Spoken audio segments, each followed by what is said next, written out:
everyone, welcome to the channel.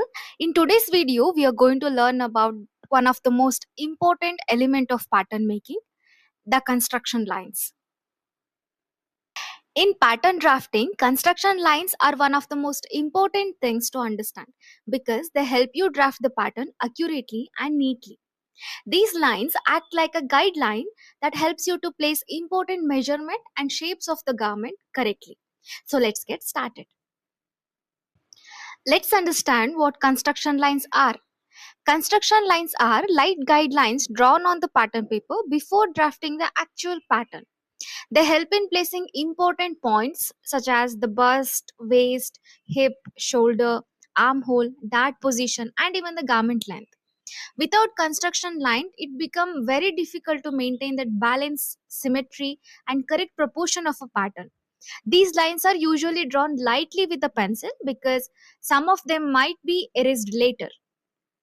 So before diving into this construction line, we need to understand why these construction lines are so important. Construction lines are important because they help in maintaining the accurate measurement, keep your pattern balanced and symmetric, make it easier to place the darts, curves, even the shaping lines.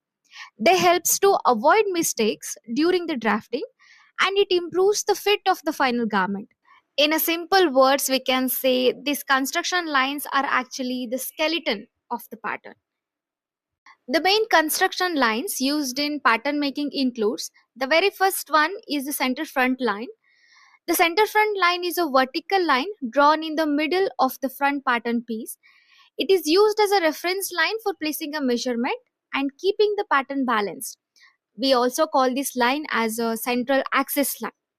This line is usually placed on the fold of a fabric for a symmetrical garments. Then we have center back line. The center back line is similar to the center front line, but it is drawn on the back pattern piece. It helps position neckline, shoulder line, waistline, hip line measurement correctly. Some garments are cut on fold at the center back, while others may have a zipper or seam at the center back. Then we have horizontal balance line. A horizontal balance line is drawn across the pattern to keep both sides even. These lines help in placing body levels such as bust line, waistline, hip line, hem line, and hem finishing line. Next, we have bust line. The bust line is one of the most important construction line in bodice drafting. It is drawn horizontally across the fullest part of the bust. The line helps in placing bust measurement, armhole depth, and dart positions. Waistline. The waistline is drawn horizontally at the natural waist level. It is used to place the waist measurement, darts, and shaping. The hip line. The hip line is drawn below the waistline at the fullest part of the hip. This line is especially important in skirts, trousers, dresses, and fitted garments. It helps create a proper ease and shaping around the hip area. Hemline. The hemline shows the finished length of the garment. Along with the construction line, we also have some of the important internal and external markings. The very first one is the grain line. The grain line shows the direction in which the pattern should be placed on the fabric for cutting. It is usually drawn as a long straight arrow parallel to the center front or center back line. Correct grain line placement is very important because it affects the way the garment hangs on your body. The next marking is a dart line.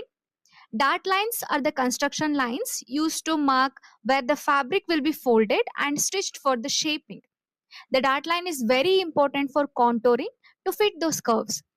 They are commonly used at the bust, waist, shoulder, and the hip area. These lines help to create a better fit in the garment. Next, we have seam allowance. The seam allowance is the line drawn outside the actual stitching line. It shows the extra fabric needed for joining the garment pieces together. Common seam allowance value are 1 centimeter or 1.5 centimeters or more depending upon the garment. In general measurement, we say 0.75 centimeter is equal to 1 seam. Now that's about the construction lines. Understanding these lines will make your drafting process much easier and I can say more accurate. Once you master these construction lines, drafting bodies, skirts, dresses, or any of the garment will become much simpler for you. So that's it for today. I hope you like this video. We'll see you next time.